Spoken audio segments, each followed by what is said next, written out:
Hello दोस्तों, welcome to arts वाला। स्वागत है आप सभी का आज के इस नए वीडियो में। आज हम लोग हिंदी व्याकरण के अंतर्गत देखने वाले हैं संधि एवं संधि विच्छेद। मतलब आज हम लोग संधि के बारे में कंप्लीट जानकारी प्राप्त करने वाले हैं, तो आप लोग वीडियो के अंत तक जरूर देखिएगा। मैं आप लोगों को संधि के बारे में कंप्लीट जानकारी देने वाला हूँ। इसमें मैं बताऊँगा जो संधि क्या होता है, यह कितने प्रकार के होते हैं, उस प्रकार के परिभाषा एवं उदाहरण के साथ साथ लास्ट में जो है इसके रिलेटेड इम्पोर्टेंट ऑब्जेक्टिव क्वेश्चन का भी प्रैक्टिस करवाऊंगा। तो आप लोग वीडियो के अंत तक जरूर देखिएगा। तो चलिए शुरू करते हैं। देखिए, तो पहला हमारा आ जाता है संधि। तो संधि क्या होता है? तो देखिए, संधि का मतलब होता है जोड़। संधि का मतलब क्या होता है? जोड़। जैसे हमारे शरीर में भी देखते होंगे जहाँ दो हड्डी का जोड़ होता है, मतलब जहाँ दो अस्थियों का जोड़ होता है, उसे हम लोग बोलते हैं अस्थियों का संधि। तो उसी प्रकार से हिंदी व्याकरण में जो है संधि का मतलब क्या होता है? तो जोड़ होता है, लेकिन इसमें क्या मिलता है? तो दो वर्ण आपस में मिलते हैं। तो परिभाषा में याद रखना है क्या आप लोगों को, जो दो वर्णों के मेल से जो विकार पैदा होता है उसे हम लोग क्या बोलते हैं? संधि बोलते हैं। इसका मतलब दो वर्णों के मिलने से जो परिवर्तन होता है या जो विकार उत्पन्न होता है उसे ही हम लोग क्या बोलेंगे? संधि। याद रखिएगा, संधि का मतलब ही होता है जोड़। तो बोल रहा है जो यह विकार कभी एक वर्ण में और कभी दो वर्ण में, कभी दोनों के साथ तीसरा वर्ण आ जाता है। मतलब यह जो विकार उत्पन्न होगा, बोल रहा है कभी एक वर्ण में भी होगा, कभी दोनों वर्ण में भी होगा, और कभी दोनों वर्ण मिला के एक नया वर्ण भी आ जाता है। तो ये भी क्या होता है? तो संधि का रूप ही है। जैसे देखिए एग्जाम्पल में दिया गया है देव प्लस इंद्र बराबर क्या होता है? देवेंद्र। तो यहाँ भी देखिए व में क्या आया? अ आया, और यहाँ क्या है? तो ई आया। तो अ और ई मिल के क्या हो गया? ए का उच्चारण हो गया। तो देव प्लस इंद्र बराबर क्या हो गया? देवेंद्र। तो आप लोग वीडियो के अंत तक जरूर देखिएगा, मैं इसमें इंपॉर्टेंट ऑब्जेक्टिव भी लास्ट में करवाऊंगा। उसके बाद हमारा है संधि के भेद। तो अगर पूछा जाए कभी आप लोगों को संधि के कितने भेद होते हैं, तो याद रखिएगा संधि के जो है 3 भेद होते हैं। कौन कौन? तो पहला हो गया स्वर संधि, दूसरा हो गया व्यंजन संधि, और तीसरा हो गया विसर्ग संधि। इसके बाद हम लोग इस तीनों के बारे में जानेंगे। हालांकि स्वर संधि के भी 5 भेद होते हैं: दीर्घ संधि, गुण संधि, वृद्धि संधि, यन संधि और अयादि संधि। तो इन पांचों के बारे में आज हम लोग बात नहीं करेंगे। अगर इन पांचों के बारे में आप लोगों को जानकारी चाहिए तो आप लोग कमेंट में ज़रूर बताइएगा। तो नेक्स्ट वीडियो में मैं आप लोगों को स्वर संधि के जो 5 भेद होते हैं उसी के बारे में कंप्लीट जानकारी दे दूंगा। अभी फिलहाल हम लोग स्वर संधि, व्यंजन संधि और विसर्ग संधि इन तीनों के बारे में जानने वाले हैं और इसी से रिलेटेड MCQ का प्रैक्टिस करने वाले हैं। तो देखिए पहला होता है स्वर संधि। तो संधि का मतलब क्या बताया मैंने? जोड़। तो उससे पहले क्या लगा हुआ है? स्वर। इसका मतलब स्वर संधि में क्या होगा?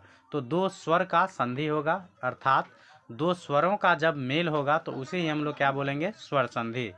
तो देखिए स्वर वर्ण में स्वर वर्ण के साथ मेल आए विकार को स्वर संधि कहते हैं। सिंपल भाषा में समझिएगा, तो जब स्वर वर्ण के साथ मिलता है तो उसे हम लोग बोलते हैं स्वर संधि। जैसे देखिए गिर प्लस इंद्र, तो यहाँ र में क्या आता है? तो अ आता है। तो अ प्लस ई तो बराबर क्या हो गया? दीर्घ ई। तो गिर प्लस इंद्र बराबर क्या हो गया? गिरिंद्र। उसके बाद जैसे हो गया गिरी प्लस इस, तो यहाँ री में भी क्या आ जाएगा? ई, और यहाँ भी क्या है? तो ई है। तो दोनों क्या है? स्वर है। तो जब दो स्वर का आपस में मेल होता है तो उसे हम लोग क्या बोलते हैं? स्वर संधि।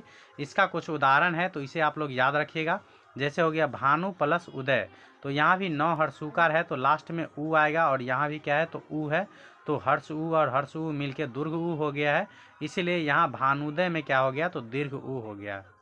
उसके बाद चंद्र, तो द्र में क्या आ जाएगा? अ, और यहाँ भी ऊ। तो अ और ऊ मिलके ओ हो जाएगा। तो यहाँ हो जाएगा चंद्र प्लस उदय बराबर चंद्रोदय। उसी प्रकार से 1 प्लस 1 बराबर एक एक, ये भी स्वर संधि का उदाहरण है। उसके बाद है अति प्लस आवश्यक, तो यहाँ भी ई आएगा और ए आएगा, तो ये हो जाएगा अत्यावश्यक। उसके बाद है सदा प्लस एव बराबर क्या हो जाएगा? सदैव। उसके बाद है अनु प्लस ए बराबर क्या हो जाएगा? अन्वय।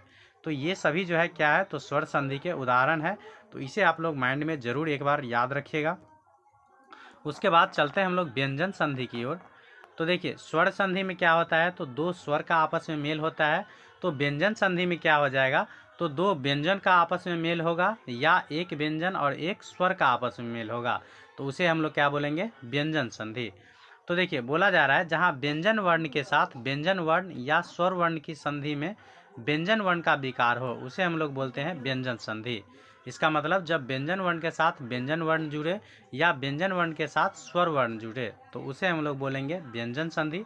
जैसे हो गया देखिए दिक प्लस अंबर। तो देखिए क हलंत का मतलब हो गया आधा क, या डायरेक्ट समझ सकते हैं उसमें सिर्फ क है। तो क क्या है तो व्यंजन संधि, और यहाँ अ हो गया स्वर संधि। तो यहाँ व्यंजन के साथ स्वर मिल रहा है तो इसलिए यह हो जाएगा व्यंजन संधि। तो दिक प्लस अंबर बराबर क्या हो जाएगा दिगंबर। उसी प्रकार से सट प्लस दर्शन बराबर क्या हो जाएगा षड दर्शन। तो यहाँ भी ट हलंत है, इसमें सिर्फ ट हो जाएगा। जैसे देखिए क बोलेंगे तो क्या हो जाएगा क, इसको अगर अलग अलग तोड़िएगा आप लोग तो क हलंत प्लस अ आता है। तो इस हलंत का मतलब समझिएगा जो उसमें अ नहीं है, अगर डायरेक्ट आप लोगों को क दिया रहे तो समझिएगा उसके आगे अ लगा हुआ है। उसके बाद पम प्लस चम बराबर क्या हो जाएगा पंचम, मतलब पंचम। उसके बाद है उत प्लस गम बराबर क्या हो जाएगा उद्गम। जहाँ भी समझिए स्टार्टिंग में हलंत आ गया तो समझ लीजिएगा जो निश्चित रूप से वह व्यंजन संधि होगा। तो उम्मीद है आप लोग व्यंजन संधि भी समझ गए होंगे। उसके बाद हमारा है तीसरा संधि विसर्ग संधि। तो व्यंजन संधि में क्या हो रहा था, व्यंजन का वर्ण का आपस में मिल रहा था। तो विसर्ग संधि में क्या हो जाएगा, तो जब विसर्ग के साथ स्वर या व्यंजन जुड़े तो उसे हम लोग बोलेंगे विसर्ग संधि। तो यहाँ भी बताया जा रहा है जब स्वर और व्यंजन के मेल से विसर्ग में जो विकार पैदा होता है उसे हम लोग बोलते हैं विसर्ग संधि। और सिंपल भाषा में समझिएगा तो जब विसर्ग के साथ स्वर जुड़े या व्यंजन तो समझ लीजिएगा वह डायरेक्ट विसर्ग संधि है। जैसे देखिए निह, तो यहाँ इसे ही हम लोग क्या बोलते हैं विसर्ग।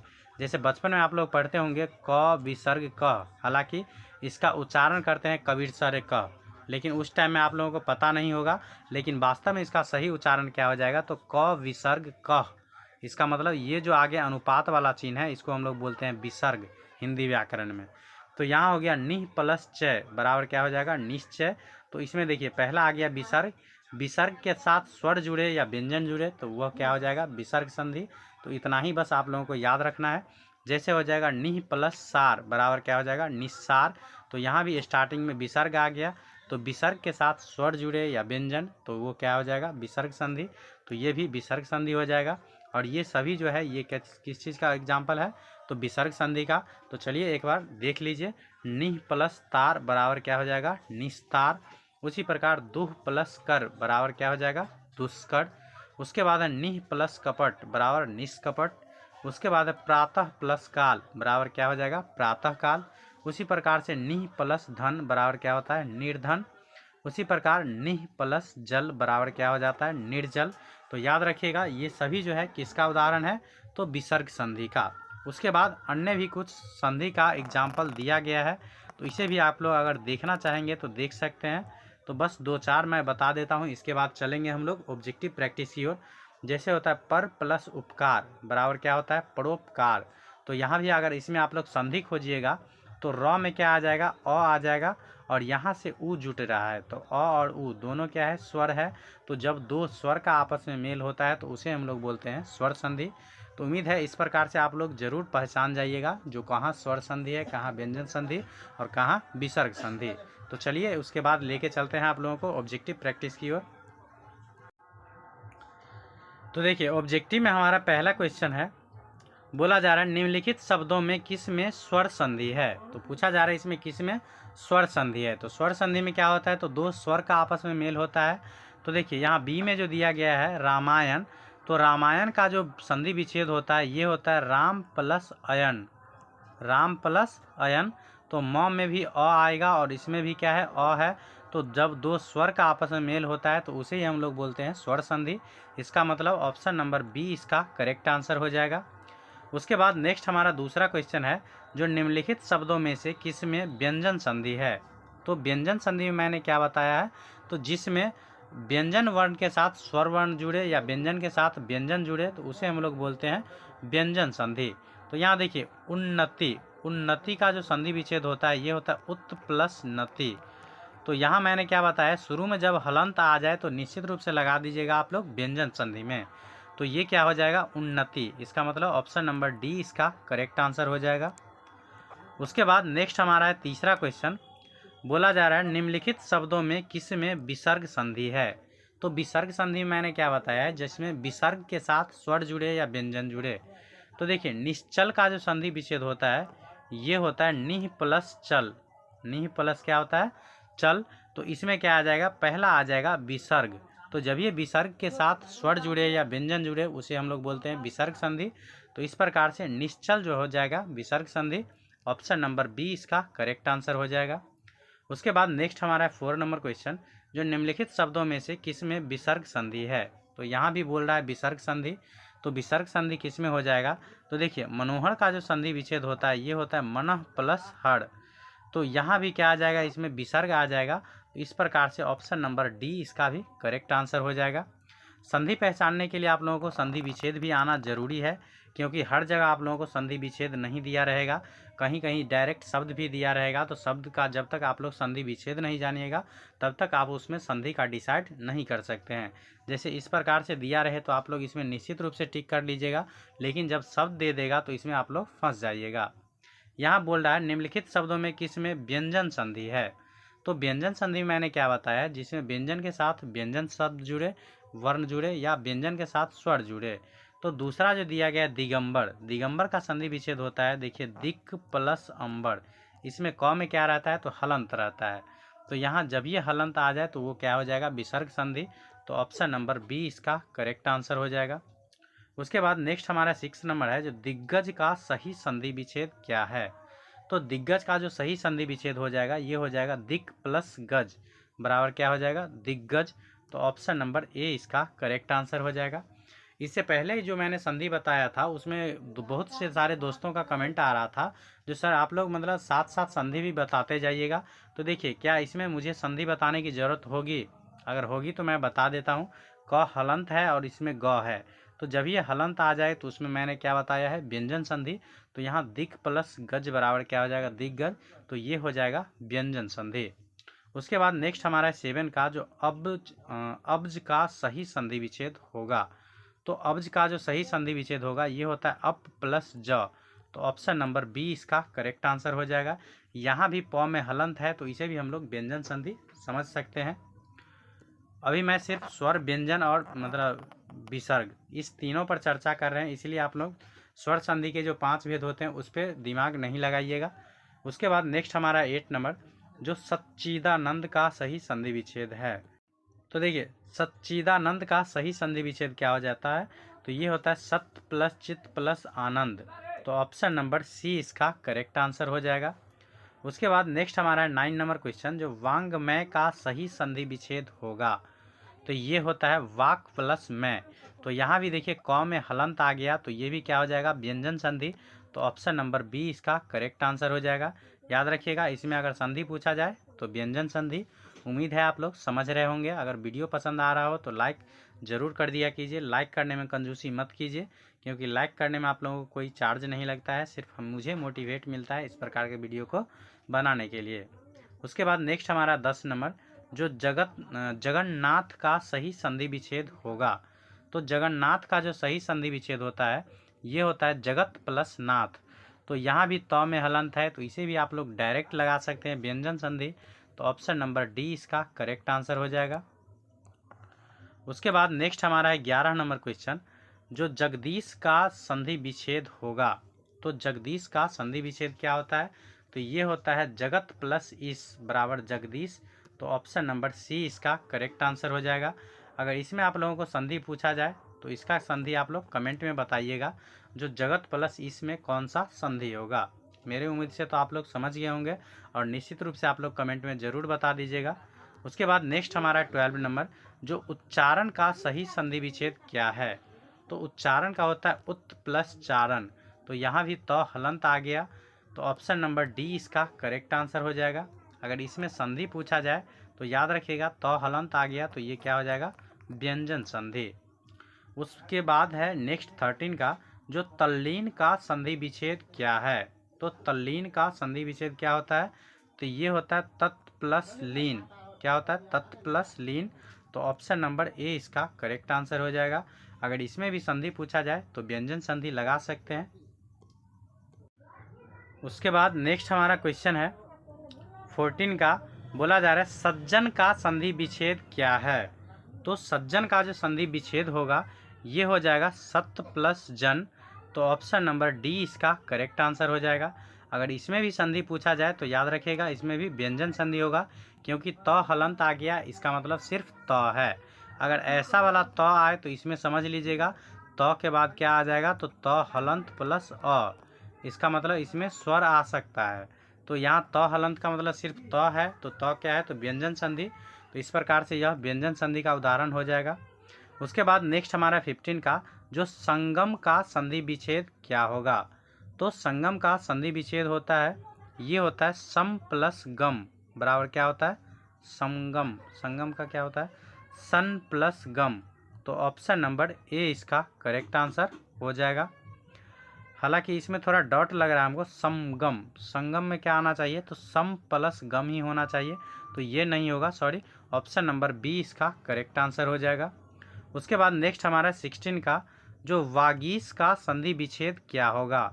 तो वागीश का जो संधि विच्छेद होता है ये होता है वाक प्लस इस। क्या होता है, वाक प्लस इस। तो ऑप्शन नंबर इसका जो करेक्ट आंसर होना चाहिए ये ऑप्शन नंबर डी करेक्ट होना चाहिए, वाक प्लस इस। हालांकि इसका आप लोग कमेंट में ज़रूर बताइएगा जो वागीश का संधि विच्छेद क्या हो जाएगा। हालांकि वाक जब आएगा, अगर संधि पूछा जाए तो इसमें भी क्या हो जाएगा, तो व्यंजन संधि हो जाएगा। उसके बाद नेक्स्ट हमारा 17 का जो शब्द समुचित का संधि विच्छेद होगा। तो समुचित का संधि विच्छेद क्या हो जाएगा, तो ये होता है सम प्लस उचित। क्या होता है, सम प्लस उचित बराबर समुचित। और इसमें अगर संधि पूछा जाए तो ये व्यंजन संधि हो जाएगा। तो इसका जो आंसर होगा ऑप्शन नंबर बी करेक्ट हो जाएगा। उसके बाद संकल्प का संधि विच्छेद क्या है। तो संकल्प का संधि विच्छेद क्या हो जाएगा, तो ये हो जाएगा सम प्लस कल्प। यहाँ भी म में हलंत है तो इसे भी आप लोग व्यंजन संधि समझ सकते हैं। तो ऑप्शन नंबर ए इसका करेक्ट आंसर हो जाएगा। उसके बाद नेक्स्ट हमारा है 19 का जो संतोष या संतोष, मतलब दोनों टाइप से लिख सकते हैं संतोष। तो इसका पूछ रहा है संधि विच्छेद क्या हो जाएगा। तो संतोष का जो संधि विच्छेद होता है ये होता है सम प्लस तोष। तो ऑप्शन नंबर सी इसका करेक्ट आंसर हो जाएगा। इसमें भी अगर संधि पूछा जाए तो म हलंत है तो व्यंजन संधि लगा सकते हैं आप लोग। उसके बाद नेक्स्ट हमारा 20 का जो शब्द सदानंद का संधि विच्छेद होगा। सो सदानंद का संधि विच्छेद क्या हो जाएगा, तो ये होता है सत्य प्लस आनंद। तो ऑप्शन नंबर डी इसका करेक्ट आंसर हो जाएगा। इसमें भी संधि पूछा जाए तो व्यंजन संधि हो जाएगा। उसके बाद संयोग का संधि विच्छेद क्या है। तो संयोग का जो संधि विच्छेद होगा ये होता है सम प्लस योग। तो ऑप्शन नंबर बी इसका करेक्ट आंसर हो जाएगा। उसके बाद नेक्स्ट हमारा 22 का जो अभिषेक का संधि विच्छेद क्या होगा। तो ये होता है अभि प्लस शेक। तो ऑप्शन नंबर सी इसका करेक्ट आंसर हो जाएगा। उसके बाद नेक्स्ट हमारा क्वेश्चन है 23 का, बोला जा रहा है रामायण का संधि विच्छेद क्या है। तो रामायण का संधि विच्छेद होता है राम प्लस आयन, राम प्लस अयन। तो ऑप्शन नंबर ए इसका करेक्ट आंसर हो जाएगा। अगर इसमें भी संधि पूछा जाए तो देखिए म में क्या आ जाएगा, तो अ आ जाएगा, और यहाँ भी क्या है, तो अ है। तो अ दोनों क्या है, स्वर है। तो जब दो स्वर का आपस में मेल होता है तो उसे हम लोग बोलते हैं स्वर संधि। तो इस प्रकार से रामायण में क्या हो जाएगा, तो स्वर संधि। उसके बाद उसी प्रकार है नारायण का संधि विच्छेद होगा। तो नारायण का संधि विच्छेद क्या हो जाएगा, तो ये होता है नार प्लस अयन। तो ऑप्शन नंबर सी इसका करेक्ट आंसर हो जाएगा। इसमें भी पूछा जाए तो र में अ आ जाएगा, और यहाँ भी अ है, तो इस प्रकार से ये भी स्वर संधि का उदाहरण हो जाएगा। उसके बाद नेक्स्ट हमारा 25 का जो निराशा का सही संधि विच्छेद होगा। तो निराशा का जो सही संधि विच्छेद होता है ये होता है निह प्लस आशा बराबर निराशा। तो ऑप्शन नंबर डी इसका करेक्ट आंसर हो जाएगा। अगर इसमें संधि पूछा जाए आप लोगों को तो देख सकते हैं यहाँ पहला वर्ण इसमें क्या है, विसर्ग है। तो विसर्ग के साथ स्वर जुड़े या व्यंजन जुड़े उसे बोलते हैं विसर्ग संधि। तो इस प्रकार से इसमें आप लोग समझ सकते हैं जो विसर्ग संधि हो जाएगा। उसके बाद नेक्स्ट हमारा 26 का बोला जा रहा है नीरस का सही संधि विच्छेद है। तो नीरस का सही संधि विच्छेद क्या हो जाएगा, तो ये होता है निह प्लस रस। तो ऑप्शन नंबर बी इसका करेक्ट आंसर हो जाएगा। और इसमें भी पहला विसर्ग है इसलिए यह भी क्या हो जाएगा, विसर्ग संधि। उसके बाद है प्रमान का संधि विच्छेद क्या है, तो ये हो जाएगा प्र प्लस मान, तो ऑप्शन नंबर ए इसका करेक्ट आंसर हो जाएगा। उसके बाद नेक्स्ट हमारा 28 का जो निश्चल, निश्चल का संधि विच्छेद क्या होगा, तो ये हो जाएगा निह प्लस चल, तो ऑप्शन नंबर डी इसका करेक्ट आंसर हो जाएगा।